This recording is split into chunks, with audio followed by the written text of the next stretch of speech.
सुरू करूयात का? नमस्कार, मी विद्या घटवाई. नमस्कार, मी विद्या घटवाई, हिंदू महासंघाची प्रवक्ता. आता समृद्धी महामार्ग जवळजवळ मृत्यूचा सापळा चाललाय. रोज आपण त्याच्या बातम्या ऐकतोय आणि सगळ्या दुःखद बातम्या आहेत, क्लेशदायक बातम्या आहेत. कालच रिसेंटली जी घटना घडली त्यात किती, मला वाटतं 12 ते 13 लोक, त्याहूनही जास्त लोक गेलेली आहेत. तर या विषयावर हिंदू महासंघाकडे ठोस माहिती आहे आणि त्याच्यासाठी आज आपण प्रेस कॉन्फरन्स घेतलेली आहे. तर मी आमचे संस्थापक अध्यक्ष आहेत आनंदजी दवे यांना सांगते की त्याविषयी बोला.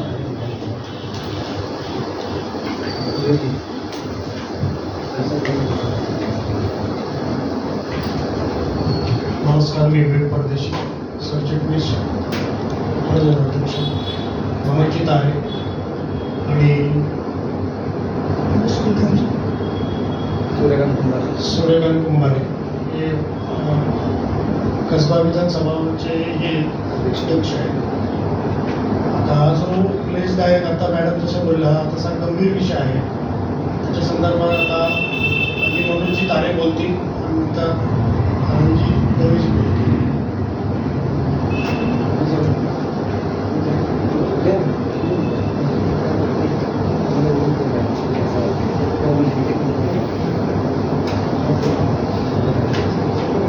नमस्कार. समृद्धी महामार्गावर गाडी इंटर होताना गाडी चेकिंग केली जाते. ही गाडी 17 सीटर असताना ह्या गाडीमध्ये 32 लोक कशी काय होते? ही गाडी कुणी चेक केली? ओके, त्यांच्यावर कारवाई होणार का? आपण म्हणतो मध्ये गाडी RTOनी थांबवली त्याच्यामुळे ॲक्सिडेंट झाला. आणि दरवेळेस जेव्हा ॲक्सिडेंट होईल त्यावेळेस तो इश्यू फक्त 2 दिवस गाजला जातो, मीडियावर येतो, सरकार त्याच्यावर मदत जाहीर करते आणि परत तो इश्यू लोक विसरून जातात. तर ह्याच्यावर कॉन्क्रीट सोल्युशन काय काढणार आहे सरकारला, असा हा आमचा हिंदू महासंघाचा प्रश्न आहे. धन्यवाद.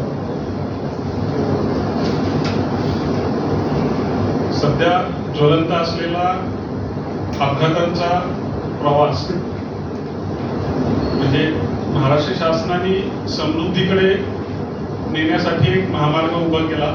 55,000 कोटींचा हा महामार्ग आहे, ज्याचा मुंबई ते नागपूर किंवा नागपूर ते मुंबई असा 700 किलोमीटरचा प्रवास आहे. हा महामार्ग उभा करण्यासाठी राज्य शासनाने 16 कॉन्ट्रॅक्टरची नेमणूक केली. त्यातले ऑफिशियल आता फक्त आम्हाला 13चीच नावं सापडत आहेत. त्याच्यामध्ये वेशा, ॲफकॉन, NCC लिमिटेड, PNC, इंट्रॅक्ट, सर्बाविजी, Apco, Reliance, Monte Carlo, Megha, L&T, Gayatri, Dilip Buildcon आणि BSCPL असे 13 कॉन्ट्रॅक्टर आहेत. यापैकी 11 कॉन्ट्रॅक्टर हे महाराष्ट्राबाहेरचे आहेत.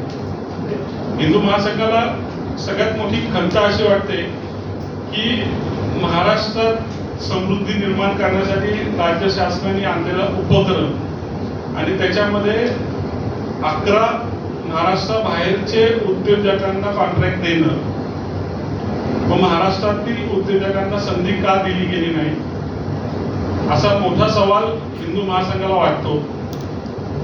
या पलीकडे दिलेल्या कॉन्ट्रॅक्टरची गुणवत्ता, दर्जा आणि त्यांचा अनुभव याचा निश्चित विचार केला गेलाय का, हा देखील सवाल हिंदू महासंघाला वाटतोय.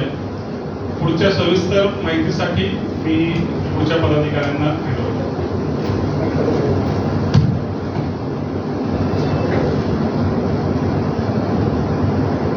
नमस्कार,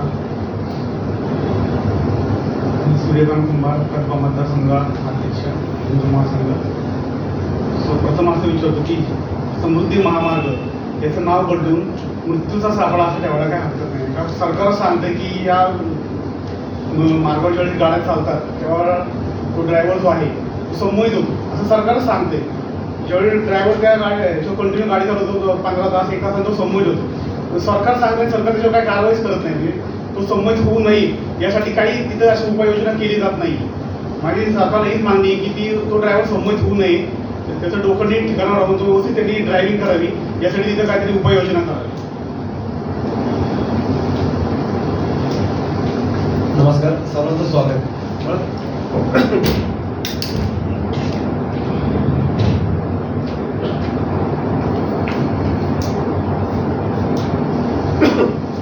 प्रश्न असा आहे, जेव्हा खऱ्या अर्थाने समृद्धीचं काम सुरू झालं तर त्याचं डिझाईनचं काम आपण केलं होतं, MSRDCने दिलं होतं, जे सगळ्या गव्हर्नमेंटच्या नियमाप्रमाणे चालतं. त्यांनी एक नवीन पॉलिसी आणली होती, EPC त्याला म्हणतात, इंजिनिअरिंग प्रोक्युरमेंट अँड कन्स्ट्रक्शन मोड. हा एक वेगळा मोड आहे. त्याच्या अनुषंगाने काम करत असताना EPC मध्ये जेव्हा एका कंपनीला सर्वात मोठे भव्य प्रोजेक्ट दिले जातात तेव्हा ते EPCचे अंडर घेतले जातात. त्या EPC मध्ये एक स्पष्ट सरळ नियम आहे त्या कंपनीचा आणि सरकारचा एक करार ॲग्रीमेंट होतो की त्या तिथं काम करताना त्याचं डिझाईन, त्याची खरेदी, त्याच्या कामाची पद्धत, गुणवत्ता आणि हस्तांतरण पूर्ण जबाबदारी एका कंपनीची राहते. असं असताना अपघात घडत असताना आजपर्यंत अनेक अपघात होत असताना कोणत्याही टेंडर कॉन्ट्रॅक्टरला जबाबदार धरण्यात आलेलं नाहीये, गुन्हे दाखल करण्यात आलेले नाहीये. दुसरा 55,000 कोटीचा प्रोजेक्ट आहे. त्याचा सरासरी खर्च जर आपण बघितला तर पर किलोमीटर 78 कोटी रुपये खर्च सरकार करते, म्हणजे टेंडरिंग 78 कोटी रुपयाचं आहे. आता आपण पहिल्या वर्षी होतो जसं मनोजीने आणि बाकीच्या सहकाऱ्यांनी सांगितलं की 16 कंपन्यांपैकी 13 कंपन्या आणि 13 पैकी जी लिस्टेड आता दिसतात आणि 11 कंपन्या महाराष्ट्राच्या बाहेरच्या आहेत. त्यातला पहिला जो म्हणजे नागपूरवरून सुरू होणारा पहिला जो प्रवास आहे 31 किलोमीटरचा, तो एका कंपनीने दिला. त्या कंपनीचं नाव आहे मेगा इन्फ्रास्ट्रक्चर म्हणून. ही तेलंगणा बेस्ड कंपनी आहे. ह्या कंपनीची अनेक प्रकरणं महाराष्ट्राला, देशाला माहीत असताना सुद्धा त्या कंपनीला काम देण्यात आलं. त्या कंपनीला जे काम दिलं गेलं त्याचा रेट आहे 50 कोटी रुपये साधारण पर किलोमीटर. प्रश्न असा आहे, रेट कोण ठरवतं? ह्या कंपन्याच ठरवतात. L1, L2, L3 13 कंपन्यांना काम दिलं जात असताना मी एका टप्प्याचं काम कमी भरतो टेंडर, तू तिकडचं कमी भर, मी तिकडचं कमी भरतो आणि आपण कामं वाटून घेऊ. सरकारकडे अशी कोणतीही यंत्रणा उपलब्ध नाही की 50 कोटी रुपये खर्च पर किलोमीटर आपण कसा काढला, आपण कसा काढू शकतो. हा एक प्रश्न आहे. 1565 कोटीचं त्याचं पहिलं टेंडर होतं. हे टेंडर देत असताना सगळ्यात महत्वाचं असे की अखिल भारतीय काँग्रेस कमिटी जी आहे AICC, त्या कंपनीला त्या म्हणजे काँग्रेसला मेगा इन्फ्रास्ट्रक्चरनी 100 कोटी रुपये रोख दिल्याचा आरोप भाजप तेव्हा करत होते विरोधी पक्षात असताना. परंतु भाजप सत्तेवर आल्यानंतर त्याच कंपनीला त्यांनी पुन्हा एकदा काम दिलेलं आहे. शासकीय यंत्रणा हे काम करत असताना पहिल्यांदा एक पूल पडला होता, तुम्हाला आठवत असेल तर नंतर त्याचं 2 ऑक्टोबरचं 16 ओपनिंग पण पुढे गेलं. 36 कोटी रुपये खर्च करून एक पूल बांधला समृद्धी मार्गावर. तो पडताना एक माणूस मेला, त्यातला गुल मोहम्मद बिहारी मुलगा होता तो. प्रश्न हाच आहे, तसा सर्व सहकार्याने उपस्थित केला की कंपन्या बाहेरच्या, त्यांचे कॉन्ट्रॅक्टर बाहेरचे, त्यांचे लेबर बाहेरचे, मग महाराष्ट्रातल्या जनतेने कशासाठी आपण हे सगळं करायचंय? त्या कंपन्यांचे रोजगार भरायचे का? त्या कंपन्यांच्या फायद्यासाठी आपण हे सगळं करतोय का? तो मुलगा मेल्यानंतर या कंपनीवर कोणतीही कारवाई झाली नाही. लिखित कराराप्रमाणे त्या कंपनीला कारवाई व्हायला पाहिजे होती. पोलीस चौकीत एक साधा FIR दाखल झाला, पण त्याच्यापुढे पोलिसांनी तपासही केलेला नाही त्या कंपनीचा आणि त्याच्या पुढच्या कामाचा. दुसरं असं होतं की अखिल भारतीय पत्रकार संघटनेचे अध्यक्ष आहेत अली म्हणून, त्यांनी सुद्धा MSRDचा सगळं पूर्ण व्यवहार पाठवला होता. रस्त्याची अडचण सांगितलेली होती, रस्ता सरळ सरळ दिसतोय, त्याचं डिझाईन चुकलेलं आहे. जसं आता बाकीच्या सांगितलं माणूस संमत होतोय, पण मागच्या वेळी जेव्हा अपघात झाला तेव्हा सरकारी अधिकारी आणि माननीय मुख्यमंत्र्यांनी सांगितलं की आम्ही मोठे मोठे होर्डिंग लावणार आहोत की जेणेकरून ड्रायव्हरचं लक्ष थोडंसं विचलित व्हावं आणि तो संवाद जाऊ नये. पण तसं अजूनपर्यंत काही करण्यात आलेलं नाहीये. मागच्या वेळेस पर्यंत उपमुख्यमंत्री, मुख्यमंत्री फक्त शोक संदेश देत होते. आज पंतप्रधानांनी दिलाय, पुढच्या वेळेस कदाचित राष्ट्रपती देतील. पण तेवढंच आपण भागणार आहोत, आपण रोज जीव घेणार आहोत का? हा निष्काळजीपणा सरकारी अधिकाऱ्यांचा आहे, RTO ऑफिसरचा आहे. तो समृद्धीला लागणारी पहिल्यांदा गाडी सोडण्याचे ज्यांना अधिकार दिले त्यांना सुद्धा आहे. बरं, ह्या कंपनीला अजून एक नियम असा आहे EPC मध्ये की ज्या कंपनीला टेंडर दिलं जातं त्या कंपनीवर कोणती केस कारवाई नसावी. या मेगा कंपनीच्या विरोधात, मेगा इन्फ्रास्ट्रक्चरच्या कंपनीच्या विरोधात केंद्र सरकारच्या प्रत्येक खात्याचं केस चालू आहे. त्यांच्या म्हणजे GSTचे केसेस चालू आहेत, त्यांच्या बाकीचे केसेस चालू आहेत, परंतु त्यांना कामं दिली गेली. त्यानंतर एका कलिश्वर प्रोजेक्ट जो आहे त्यांनी तेलंगणाला केला, तो भारतातला सर्वात मोठा भ्रष्टाचारी प्रोजेक्ट असं त्याचं वर्णन त्यावेळेचे भाजपचं सरकार करत होतं, ते सुद्धा आज कायम आहे. ह्या बँकेनं आर्थिक फसवणूक केल्याचा आरोप वैश्य बँकेने केलेला आहे, त्यांच्या विरुद्ध सुप्रीम कोर्टात केस चालू आहे. आणि सर्वात महत्वाचं जे मी आता सांगितलं की सरकारी अधिकाऱ्यांना करप्शन करण्याची जर एकही तक्रार असेल तर कंपनीला काम दिली जात नाही. पण CBIनी आणि NCBनी अधिकृत तक्रारी दाखल केलेल्या आहेत या कंपनीच्या विरोधातल्या अधिकाऱ्यांविरुद्ध की सरकारी अधिकाऱ्यांना नुसता प्रवास करणं, त्यांना हेलिकॉप्टर उपलब्ध करून देणं, त्यांच्या हॉटेलचा खर्च करणं आणि एक IAS ऑफिसरच्या मुलीचा सगळा लग्नाचा खर्च हे मेगा कंपनीनं केलेला आहे, जो ऑन रेकॉर्ड उपलब्ध आहे. त्यांच्या लोकांना अटक झालेली असं असताना सुद्धा ह्याच कंपनीला पुन्हा ती कामं दिली गेली. तो ओव्हरऑल हा सगळा पूर्णपणे भ्रष्टाचार चालू आहे. कारण एका कंपनीला एक काम मिळावं यासाठी 100 त्यांच्या चुकांकडे दुर्लक्ष करण्याचं काम सरकारने केलेलं आहे. त्या कंपनीवर कारवाई का होत नाही. आता पहिल्या कंपनीचं काम आमच्याकडे आलेलं आहे, आम्ही सगळा रिपोर्ट काढलेला आहे. हळूहळू पूर्ण 12च्या 12 कंपन्यांना कसं त्यांनी लोकांना फसवतात, कसं ते सरकारला फसवतात, सरकारचे अधिकारी सुद्धा मिळून कसं काय करत आहे ते सगळं आम्ही हळूहळू बाहेर काढू. परंतु हे एका कंपनीला काम दिल्याची तरी निदान चौकशी व्हावी, मेगा कंपनीला काम दिल्याची, असं हिंदू महासंघाचं म्हणणं आहे. पूर्णपणे आर्थिक भ्रष्टाचाराचं हे काम आहे, प्लॅनिंग काही नाहीये किंवा फक्त भ्रष्टाचाराचंच प्लॅनिंग करण्याचं एकंदरीत काम झालेलं आहे. त्याच्याविरुद्ध सरकारने सुद्धा पुनर्विचार करावा, अधिकारी काय करत होते ते बघावं. आणि जर मला वाटतं ना, गडकरी 1995चा पुणे मुंबई हायवेचं नेहमी कौतुक करतात स्वतःहून की आम्ही त्यावेळेस 5,000 कोटी वाचवले. तर 30 वर्षा आधी जर आपण पुणे मुंबई हायवे बांधू शकतो तर 700 किलोमीटरच्या प्रवासासाठी तुम्हाला 12, 13चे 13 सर्व ठेकेदार बाहेरचे का लागतात? मग सरकारी अधिकारी काय करतात, सरकारी प्रशासन काय करतात, सरकारचे इंजिनियर काय करतात? का त्यांनी फक्त टेंडरच काढायचं काम आहे? मग EPCच्या अंडर तुम्ही काय केलेलं? आणखी एक गोष्ट की या कंपन्यांना सब कॉन्ट्रॅक्टिंग करण्याची परवानगी दिली आहे. म्हणजे एक कंपनी 100 रुपयात काम घेते आणि दुसऱ्या एखाद्या कंपनीला 30 रुपयात देऊन टाकते. 70 रुपये ते स्वतःचे खातात आहे, त्यातून बाकीचे सर्व सरकारी अधिकाऱ्यापासून सर्वांचे त्यांचं दुकानदाऱ्या चालू आहे. तर अजून याच्यापुढे तरी सरकारने काळजी घ्यावी. माझं म्हणणे समृद्धी महामार्ग काही दिवसांसाठी पूर्णपणे बंद करावा, जोपर्यंत तो सुरक्षित होत नाही तोपर्यंत. नाही याच्या पुढच्या प्रत्येक मृत्यूची जबाबदारी ही सरकारची आणि प्रशासनाची असेल असं हिंदू महासंघ मानतो. काही प्रश्न असतील तर विचारू शकतो. आतापर्यंत आपल्या बरेच विषयांवर प्रेस कॉन्फरन्स आणि जे आंदोलन काही विचारत होते आणि अचानक मध्ये समृद्धी महामार्गाचं प्रयोजन काय आहे? हिंदू महासंघ एक राजकीय संघटना आहे. लोकांशी निगडीत सर्व प्रश्न आम्ही घेतले पाहिजे.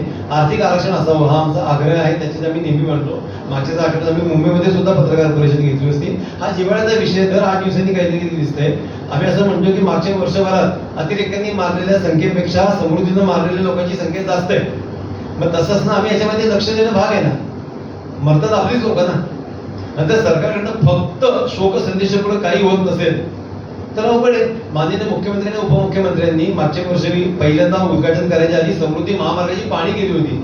आम्ही त्यावेळेस सुद्धा कॉमेंट केली होती की माननीय मुख्यमंत्री उपमुख्यमंत्री हे राजकारणात धुर्त आणि पटेत आहेत, त्यांना राजकारणाचा अनुभव आहे. रस्त्याचं काम कसं झालं त्यांचा अनुभवाचा विषयच नाही. त्यांनी इंजिनियर घेऊन जायला पाहिजे, त्यांनी प्रशासकीय अधिकारी घेऊन जायला पाहिजे, तसे ते गेलेले नाहीयेत आणि त्याची फळं आपण आता भोगतोय. मग तसं का होत नाही? एकही हॉटेल अजून त्या रोडला का होत नाही? पेट्रोल पंपाची अजून कमतरता आहे. ड्रायव्हर आणि आतली लोक सुद्धा थोड्या वेळ थांबावी किंवा मुद्दाम अगदी थांबली जावी यासाठी जर काही होत नसतील तर रोज असे मृत्यू होत राहतील. मागच्या 15 दिवसाआधी तर सलग 3 दिवस रोज एक अपघात घडत होता. कालचा अपघात RTOचे अधिकारी दिसतात, त्यांनी ज्या पद्धतीने ती ट्रक पुढे थांबवला की मागणं गाडी येते, त्यांचं ते काम आहे बघायचं की मागणं कोणी येते का, गाडी कशी साईडला घ्यायची, त्यांचे व्यवहार ते करत राहतील. पण तो 12-13 लोकांच्या मृत्यूला कारण कोण आहे? फक्त शोक संदेशने काही होणार नाही अशी हिंदू महासंघाची भूमिका आहे.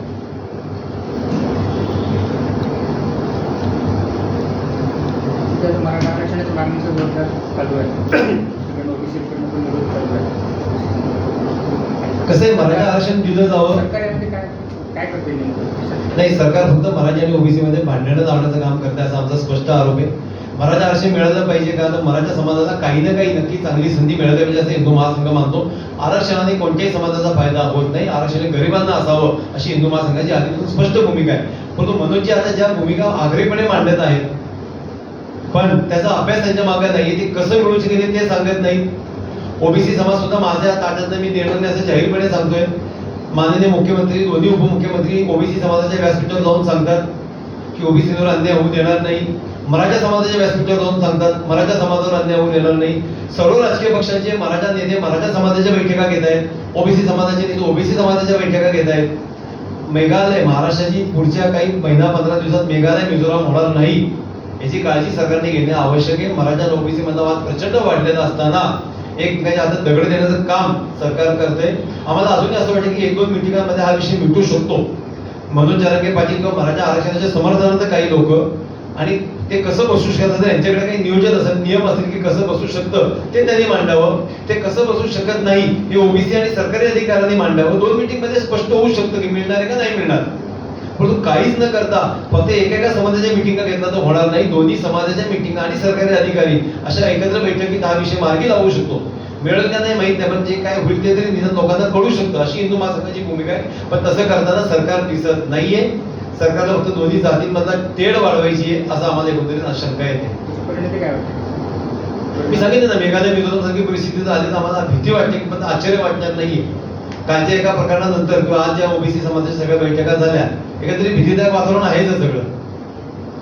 दोन्ही समाज, एक समाज म्हणजे मी तुमच्यातलं घेणार, दुसरा म्हणजे आमच्यातलं देणार नाही, तर काय होऊ शकतं वेगळं. आणि मुळात मराठा समाजाला असं वाटतं किंवा ओबीसी समाजाला सुद्धा की आरक्षणाशिवाय आम्ही प्रगतच होऊ शकत नाही.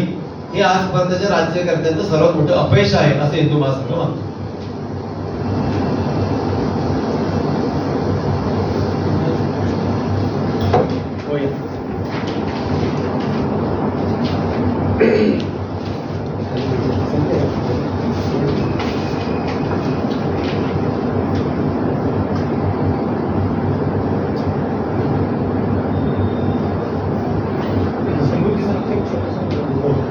हे दोन्ही एकत्र फक्त हो माहिती